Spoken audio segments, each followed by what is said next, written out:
Discuss करने वाले हैं जी परसेंटेज एरर। एक्चुअल में क्या है कि ये जो चैप्टर है ये बहुत इम्पॉर्टेंट है हर एग्ज़ाम के पॉइंट ऑफ व्यू से।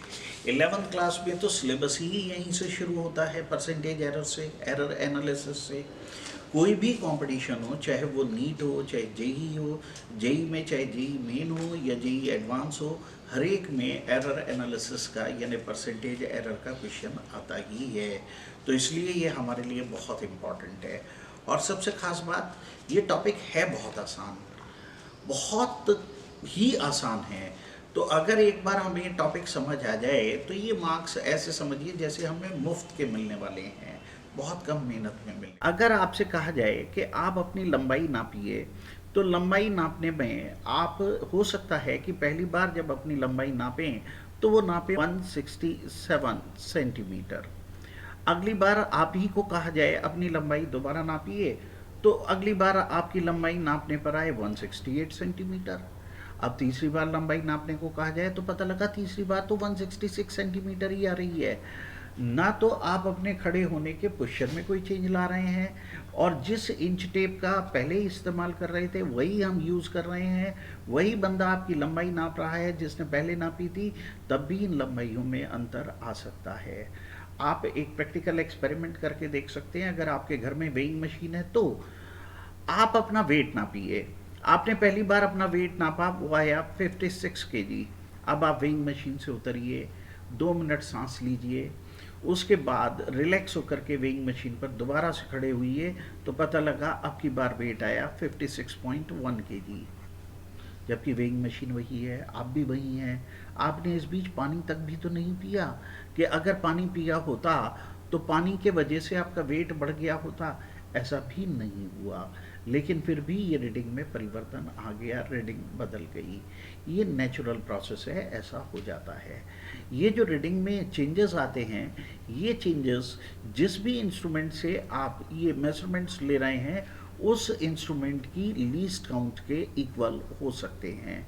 जैसे आपकी वेइंग मशीन है, मैंने ये माना कि वेइंग मशीन आपकी 0.1 केजी तक का वेट नापती है, तो 0.1 केजी का कभी प्लस कभी माइनस हो सकता है। मैंने यहाँ लेंथ लिखा था तो मैंने माना था कि आप जिस टेप से नाप रहे हैं वो 1 सेंटीमीटर के निशान उस पर लगे हैं, सेंटीमीटर के निशान लगे हैं। तो आपकी हाइट नापने में 1 सेंटीमीटर कभी प्लस तो कभी माइनस तक हो सकता है। हो सकता है वो बिल्कुल सही हाइट भी नाप रहा हो। जरूरी नहीं है कि हर बार एरर ही आए, ऐसा बिल्कुल जरूरी नहीं है, लेकिन ये एरर आ सकती है। ठीक है, इस बात का हमें ध्यान रखना चाहिए। अब मान लीजिए हमारे पास कोई एक मेजरमेंट है x, और उस मेजरमेंट x में एक एरर हो जाती है डेल्टा x। डेल्टा x ये एरर हो गई है और ये मेजरमेंट है हमारे पास।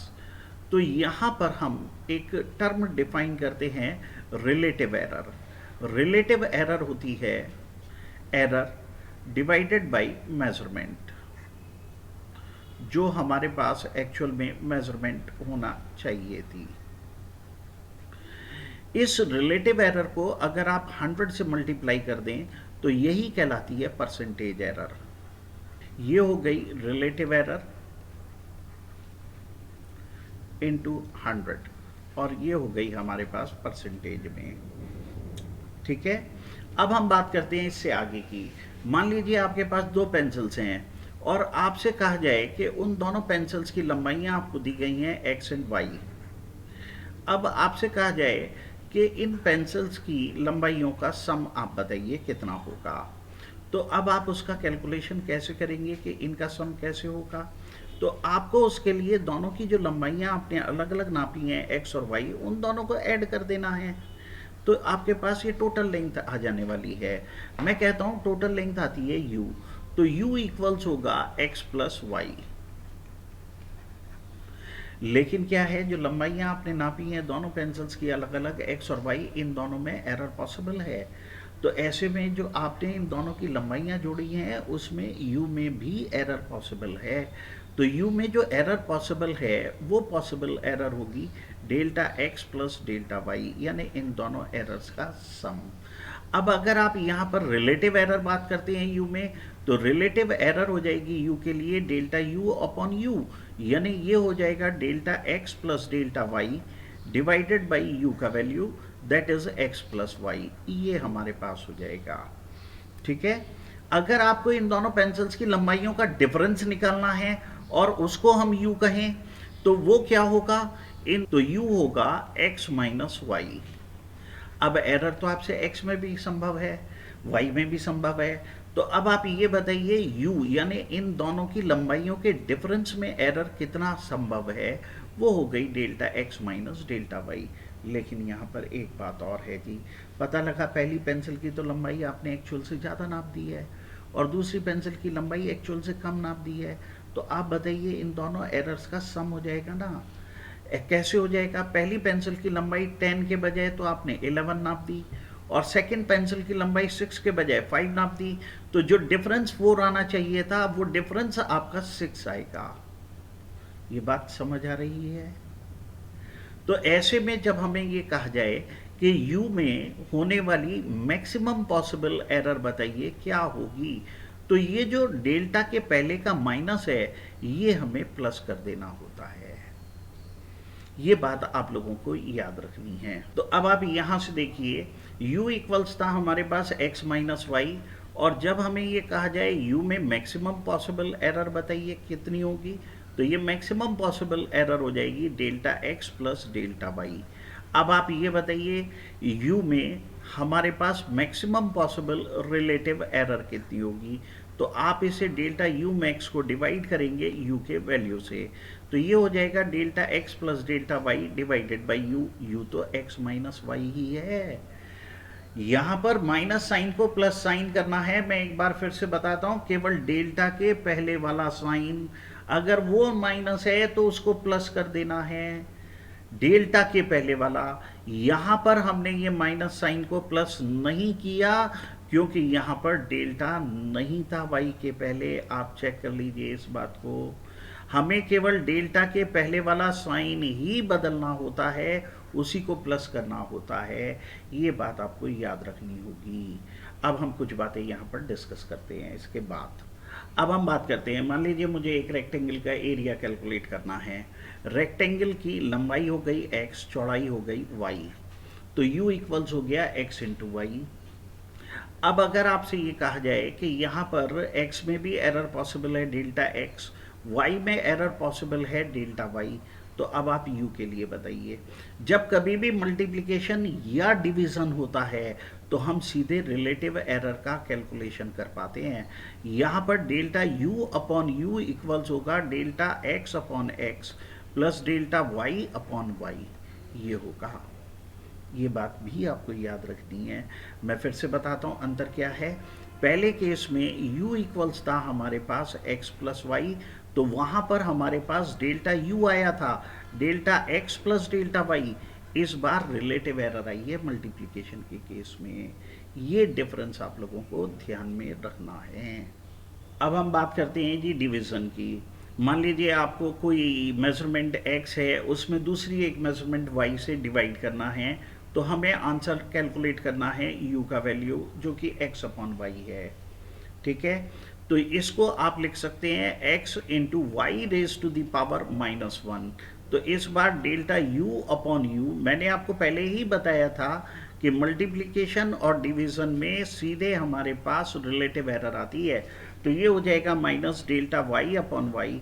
लेकिन फिर से अगर आपको यहाँ पर मैक्सिमम पॉसिबल के लिए बात कर दिया जाए, तो मैक्सिमम पॉसिबल के केस में आपको डेल्टा के पहले वाला जो निगेटिव साइन है वो पॉजिटिव कर देना है, तो ये delta y upon y positive हो जाना है। अब मान लीजिए हमें एक स्क्वायर है, उसका एरिया कैलकुलेट करना है, उसका लेंथ है स्क्वायर का x, तो एरिया u हो जाएगा x स्क्वायर। तो अब इसमें क्या होगा, रिलेटिव एरर हो जाएगी delta u upon u equals, power आप पहले लिखिए, into delta x upon x। इसका मतलब ये हुआ कि अगर u equals x raise to the power n है, तो रिलेटिव एरर हो जानी है इसमें delta u upon u equals n into delta x upon x। Percentage error के लिए 100 से मल्टीप्लाई कर ही लेंगे, तो परसेंटेज एरर तो आराम से कैलकुलेट हो ही जानी है। मान लीजिए हमें एरिया कैलकुलेट करना है एक स्क्वायर का, उस स्क्वायर की डायमेंशन है x, तो एरिया u इक्वल्स हो जाएगा x स्क्वायर।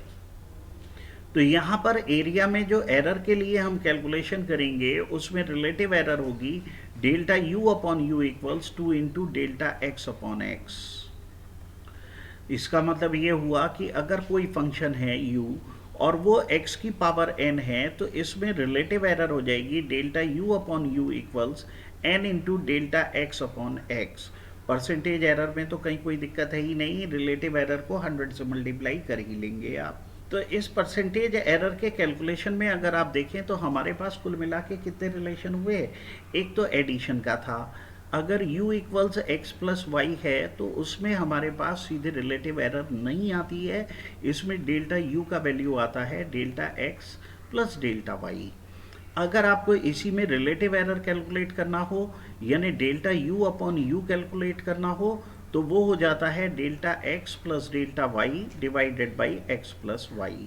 ये हमारे पास हो गया। दूसरा वाला रिलेशन हो गया हमारे पास सब्ट्रैक्शन का। अगर u इक्वल्स है x माइनस वाई तो डेल्टा u इक्वल्स हो जाएगा delta x minus delta y, लेकिन हमें नॉर्मली मैक्सिमम का कैलकुलेशन करने के लिए कहा जाता है तो डेल्टा के पहले का माइनस साइन प्लस हो जाएगा। तो ऐसे में यहाँ पर delta u max divided by u यानी रिलेटिव एरर हो जाएगी इस पर्टिकुलर केस में delta x plus delta Y divided by x minus y. ये तो हमें एडिशन और सब्ट्रैक्शन के लिए याद रखना है। अब हम बात करते हैं जी मल्टीप्लिकेशन की। अगर हमारे पास u इक्वल्स है x इंटू वाई तो इसमें एरर नहीं, सीधे रिलेटिव एरर का कैलकुलेशन होता है मल्टीप्लिकेशन में। डेल्टा u अपॉन यू हो जाएगा delta x upon x plus delta y upon y. और परसेंटेज एरर का बात हो तो आप इसमें 100 का मल्टीप्लिकेशन कर ही लेंगे। अगर हमारे पास u है x अपॉन वाई, ये डिवीज़न हो गया, तब भी इसमें सीधे हमारे पास रिलेटिव एरर आती है और वो रिलेटिव एरर होगी delta x upon x minus delta y upon y. लेकिन जब हम इसमें मैक्सिमम पॉसिबल एरर का बात करेंगे तो डेल्टा के पहले का नेगेटिव साइन प्लस हो जाएगा। ये बात आपको ध्यान रखनी है। अब अगर आप देखिए u इक्वल्स है x raise to the power n, बस ये एक बाकी रह गया था हमारा, तो इसमें भी रिलेटिव एरर आएगी delta u upon you equals n into delta x upon x। Percentage error के लिए आप इसमें मल्टीप्लिकेशन कर लेंगे 100 का, ये रिलेटिव एरर हो गई, इसमें 100 का मल्टीप्लिकेशन कीजिए तो ये हो जाएगा n into delta x upon x into 100 और परसेंटेज का निशान लगा दीजिए। ये हमारा हुआ जी चैप्टर परसेंटेज एरर। और अब आप इसकी मदद से सारे क्वेश्चंस को सॉल्व कर सकते हैं आसानी से। केवल इतना सा चैप्टर था। अब इसके बाद मिलेंगे हम अगले वीडियो में कुछ नया टॉपिक लेकर के।